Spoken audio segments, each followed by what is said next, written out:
Sisi ni miongoni mwa wanawake waliomuunga mkono Mheshimiwa Freeman Aikaeli Mbowe kwenye uchaguzi uliofanyika Januari 21 mwaka 2025. Na kimsingi tulikuwa tuna majukumu mahususi kama upande unaomuunga mkono Freeman Mbowe. Binafsi nilikuwa katibu wa kundi la wanawake ambao walikuwa wanamuunga mkono Freeman. Na katika mazingira yale kila mtu alifanya kazi kwa nafasi yake kuhakikisha mwenyekiti wetu mstaafu anashinda. Sasa ziko ajenda ama hoja mbalimbali zilizosemwa na wenzetu ambao wameamua kutoka kwenye chama wakijitambulisha kwamba wao ni watu waliokuwa wanamuunga mkono Freeman. Wameondoka kwenye chama na wana sababu zao walizozisema. Lakini na sisi tulikuwa tunamuunga mkono Freeman na tupo kwenye chama. Sasa tulitaka tutume message ama tutoe ufafanuzi kidogo kupitia nyinyi waandishi wa habari. Ufafanuzi huu ufikie umma wa Tanzania kwamba hizo hoja zao majibu yapo, kwa sababu na sisi ni miongoni mwa watu ambao walikuwa wanamuunga mkono Freeman. Sasa kuna mambo kama matatu hawa wenzetu wameyasema. Jambo la kwanza wamezungumzia kuhusu ubaguzi. Jambo la pili wamezungumzia kuhusu chama kutoka kwenye misingi ya kuundwa kwake. Jambo la tatu wamezungumzia kuhusu chama kufanya maamuzi bila kushirikisha watu. Sasa kwenye swala la ubaguzi kuna mambo mengi wameyasema. Mimi niseme tu kidogo kwa sababu ni miongoni mwa watu ambao walikuwa wanamuunga Freeman Aikaeli Mbowe.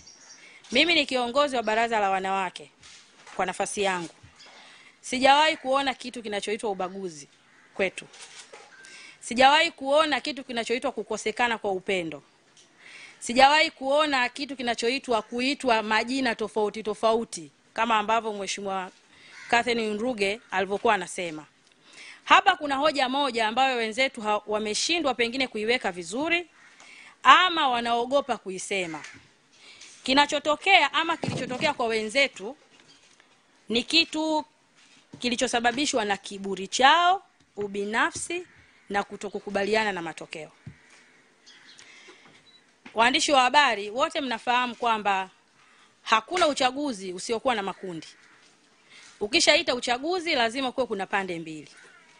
Upande wa kwanza na upande wa pili. Na ukiwa kama mwanasiasa mkongwe, lazima ujue kwenye uchaguzi kuna mambo mawili. Kuna kushinda, kuna kushindwa. Naweza kuwa sijatumia lugha nzuri sana, niseme kuna kura kutosha na kura kutokutosha. Kwa sababu mtu ambaye hakushinda ni mtu ambaye hakushiriki uchaguzi. Ni mtu ambaye aliogopa uchaguzi. Lakini mtu aliyeshiriki uchaguzi hatukuwezi kukuweka kwenye kundi la watu walioshindwa. Kwa hiyo kuna habari ya kura kutokutosha. Na hicho ndicho kilichotokea kwa Freeman Aikaeli Mbowe ambaye sisi tulikuwa tunamuunga mkono, na nyinyi waandishi wa habari mtakuwa mashahidi. Uchaguzi wa chama 2025 ndio uchaguzi pekee uliofanywa katika ubora wa hali ya juu. Kila kitu kilikuwa wazi. Mliona watu walipiga kura, wajumbe walihakikiwa. Kwa hiyo kwa mtu ambaye alikuwa anamuunga mkono Mheshimiwa Freeman, uungwana ilikuwa ni kukubali matokeo. Kukubali matokeo na kutoa ushirikiano wa hali ya juu kwa wale walioshinda. Kwa hiyo kinachowatafuna wenzetu kama nilivyosema ni kiburi, ubinafsi na kutokukubaliana na matokeo. Hakuna kitu kinachoitwa kutengwa, hakuna kitu kinachoitwa ubaguzi. Ni kiburi tu. Kwa sababu sisi baraza la wanawake kanda ya Pwani, soon uchaguzi ulipoisha, tulijua kabisa mgombea wetu kura zake hazikutosha. Tulichokifanya hatukusubiri chama kitubembeleze. Tuliona hiki chama ni kizuri, tunakipenda, tuna wajibu wa kukilinda na kukitunza. Tukatafuta jitihada binafsi, tuliomba appointment na mwenyekiti Mheshimiwa Tundu Antipas Lissu tarehe 30. Tulienda tukaonana naye, tukazungumza na tukamwambia mwenyekiti, sisi ni kweli hatukuunga mkono lakini umeshinda. Wewe ni mwenyekiti wetu na tutakupa ushirikiano wa kutosha. Kwa hiyo nimesema niliweke hilo sawa ili muone hiyo dhana ya kubaguliwa, labda dhana ya ubinafsi ni kitu ambacho hakipo katika uhalisia. Kwa sababu kama ni kubaguliwa, mbona sisi hatubaguliwi? Mimi binafsi ni katibu wa baraza la wanawake kanda ya Pwani. Mbona sibaguliwi? Mheshimiwa Boniface Jacob mwenyekiti wetu wa kanda ya Pwani, mbona habaguliwi? na viongozi wenzangu hapa nao watapata nafasi ya kuzungumza, mbona hawabaguliwi? Kwa hiyo nyinyi waandishi wa habari mnapaswa mtusaidie kupeleka hii message kwamba hicho kinachoitwa kubaguliwa ni kwa nini? Ni kwa nini wenzetu wana changamoto ya kutokukubali matokeo? Kwa sababu katika expectation za kawaida unavyoenda kushiriki uchaguzi una expect kushinda. Kitokea umeshindwa, unapaswa kujua kwamba haya ni matokeo, ujipange usonge mbele, kwa sababu kuna chaguzi zingine kwa wakati mwingine. Lakini hao watu waulizeni maswali. Huyo mtu anayelalamika kubaguliwa, nataka nimtolee mfano mtu kama Catherine Ruge. Ana nafasi gani kwenye chama? Yaani ana nafasi gani ya kiuongozi? Kwa sababu kama una nafasi ya kiuongozi, mfano mimi ni katibu baraza la wanawake, majukumu yangu mimi ni mtendaji mkuu wa shughuli za wanawake kwenye baraza langu, kwenye eneo langu. Nani ananizuia? Nani ananizuia? Nani atanibagua? Kwa nataka hili nalo mlielewe. Hao ambao mnaona wengi wao wanalalamika, wengine walikuwa ni wajumbe wa secretariat ya taifa ya chama.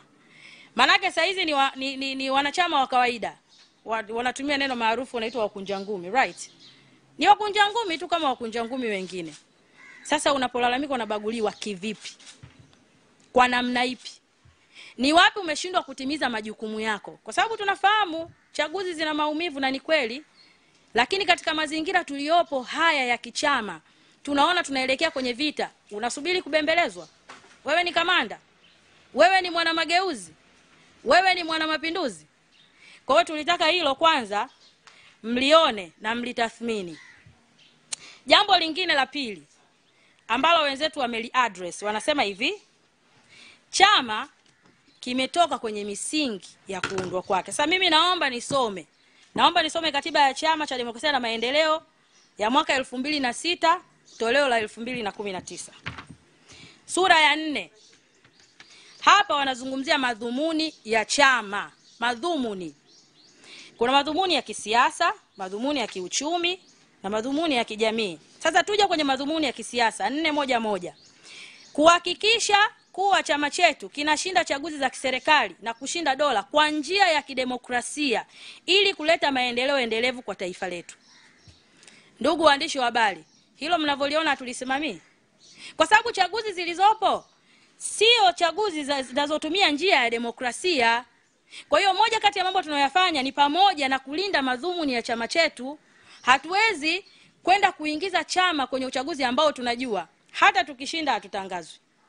Tunajua msimamizi wa uchaguzi ana haki kwa mujibu wa katiba na kwa mujibu wa nguvu waliopewa na chama chao ambacho ni CCM, ambayo pia ni serikali. Wanaweza kumtangaza mtu yoyote. Mtu anaweza kushinda na asitangazwe. Sasa watu waambie hiyo misingi ambayo wanasema chama imetoka kwenye misingi, ni msingi upi? Ni msingi upi? Watu waambie, kwa sababu madhumuni ya chama hilo ni moja kati ya madhumuni. Lakini jambo lingine 414, kuendeleza na kudumisha demokrasia katika mfumo wa vyama vingi vya siasa. Kujenga utamaduni wa demokrasia katika jamii kwa kutambua kazi za wengi katika maamuzi na pia kutambua haki za wachache zisikilizwe, kuheshimiwa na kulindwa, sambamba na kukubali ushindani huru. Sio kwamba hawakusikilizwa. Tarehe 3 mwezi wa 4 chama kiliita kikao cha watiania wote Tanzania nzima. Wao hawakuja, waliandika barua ama kitu kinachoitwa waraka, na waraka ulipokelewa. Sasa walitakaje? Kila kitu kinahitaji time. Mtaleta waraka wenu leo, malalamiko yenu leo yafanyiwe kazi leo? Ni kitu ambacho hakiwezekani. Kwa hiyo nimesema kwenye hiyo hoja wanayosema kwamba chama kimekiuka misingi, labda waseme ni misingi ipi, kwa sababu moja kati ya msingi au madhumuni ya chama cha siasa, kwa maana ya chama chetu, Chama cha Demokrasia na Maendeleo, ni pamoja na kushinda dola kwa njia za kidemokrasia. Lakini hizi njia ambazo zipo hatuwezi kushinda dola. Kwa hiyo hakuna msingi wowote uliokiukwa. Lakini tarehe 2 Disemba kamati kuu ilikaa mwaka jana. Pamoja na mambo mengine walikutana kwa ajili ya kufanya tathmini kwa ajili ya uchaguzi wa serikali za mitaa. Katika kamati kuu ile, wajumbe wa secretariat ambao ndio chombo kikuu kinachoratibu shughuli za chama za kila siku, ndo hao kina Salum Mwalimu ndo hao kina John Mrema, ndo hao kina Benson Kigaila. Of course Catherine yakwepo, nafikiri uchaguzi wa baraza la wanawake ulikuwa umeshaisha. Kwa sidhani kama alikuwa ni mjumbe. Hao ndio ambao wanaandaa agenda. Hao ndio ambao wanaandaa mipango, wanaipeleka kwenye kamati kuu. Ikiwemo no reform no election, kwa sababu Salum Mwalimu wakati anahojiwa na Wasafi TV alisema no reform no election sio agenda iliyopitishwa kama azimio kwenye kamati kuu. Sasa yeye ni mjumbe wa secretariat na anajua. Wakati mwenyekiti anaongea hapa na vyombo vya habari baada ya kutoka kwenye kamati kuu, alisema mwelekeo wetu ni no reform no election. Kama hakuna mabadiliko ya msingi kwenye kanuni za uchaguzi, kwenye sheria, hatuoni sababu ya kufanya huu uchaguzi ufanyike. Kwa hiyo hawa wenzetu, na nyinyi kama mmenisikiliza na mnafuatilia, mmenisikiliza vizuri, mkija kufuatilia kwa kina mtagundua no reform no election imekuwa ni mzigo mzito sana kwa wenzetu. Wao wanafikiri wana haki ya kulinda ndoto zao za watu wachache, lakini ndoto za mamia maelfu ya Watanzania zikapotee. Kwa sababu kwa uchaguzi wa aina hii ambao tumekuwa tukifanya 2019, tumefanya 2020, tumefanya 2024, hakuna jambo jipya litakalopatikana kwenye hizo chaguzi zinazofuata. Kama watu wanaweza kuiba uchaguzi wa serikali za mitaa, watakuachia wabunge? Watakuachia madiwani? Kweli? Uchaguzi wa mwenyekiti wa kijiji, watu wanapambana, wanaiba uchaguzi. Wanakudanganya wewe uingie kwenye uchaguzi, ukishinda udiwani watakutangaza. Katika mazingira yapi? Kivipi? Kwa hiyo ndugu zetu lazima wakubali kwamba no reform no election imekuwa mzigo mzito kwao, na wao kwa akili zao wameona kulinda ndoto zao ni pamoja na kutoka kwenye chama kwenda kutafuta platform nyingine ya kugombea. Lakini swali la msingi ambalo ndugu waandishi wa habari na Watanzania mnaonisikiliza muda huu, mnapaswa mjiulize. Hawa G55 ambao sasa hivi ni plus, yani hawako 55, wako zaidi ya 55. Hata wakienda chama kingine chochote, wanaenda kushinda kwa utaratibu gani?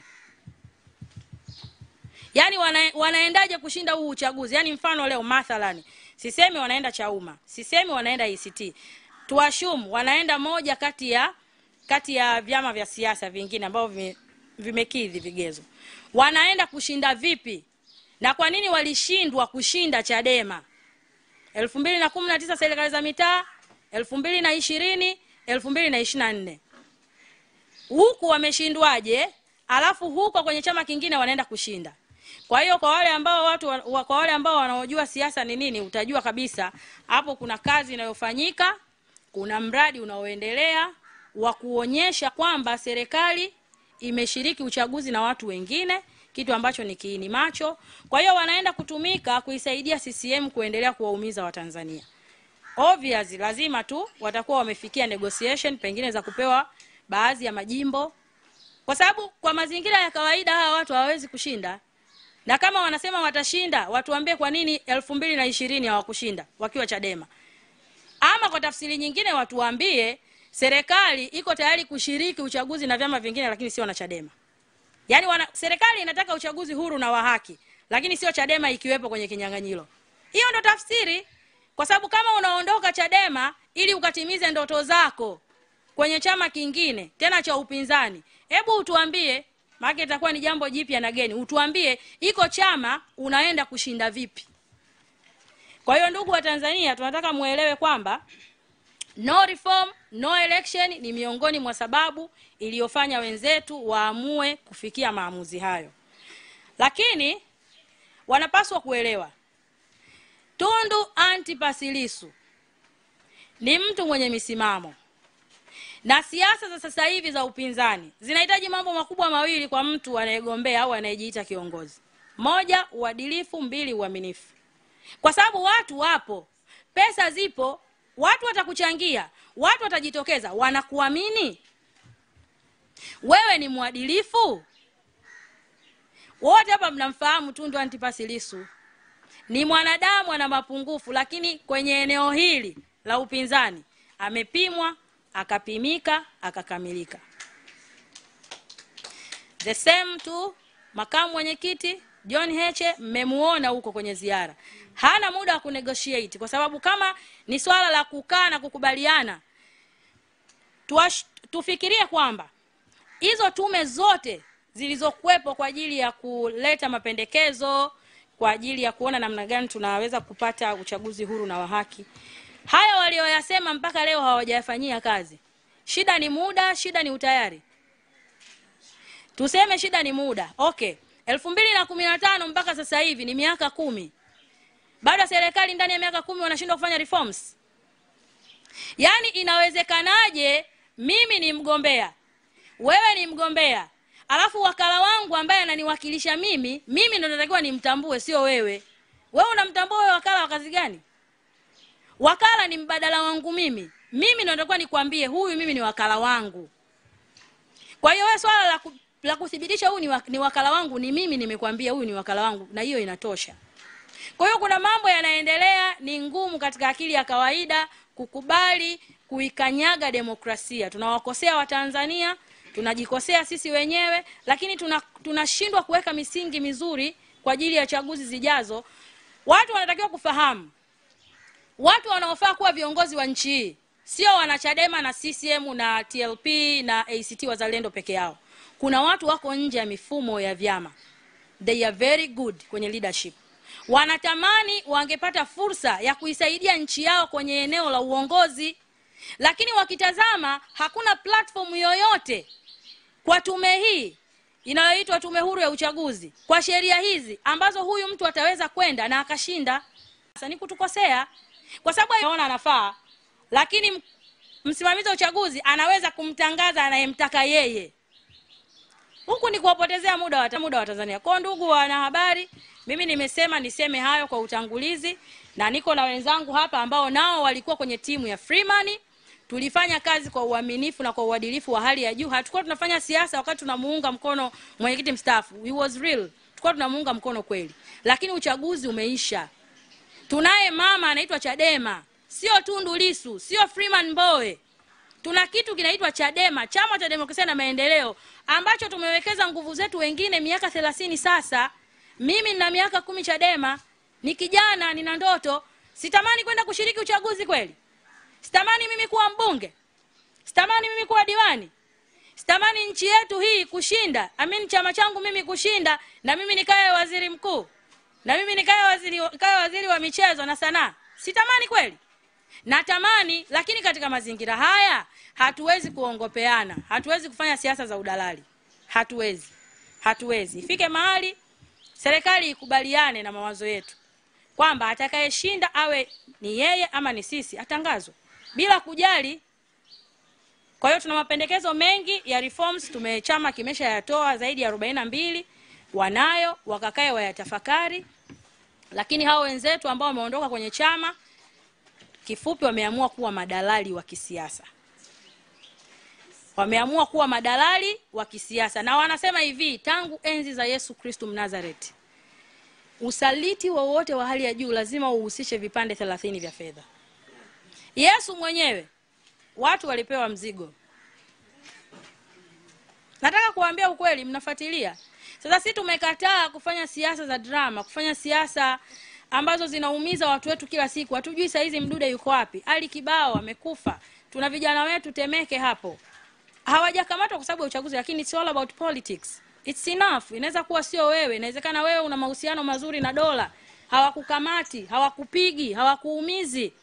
Lakini kuna wenzetu wanaumia. Sasa kama mwenzetu anaumia, sisi tunacheka, tafsiri yake ni nini? Haina maana yoyote.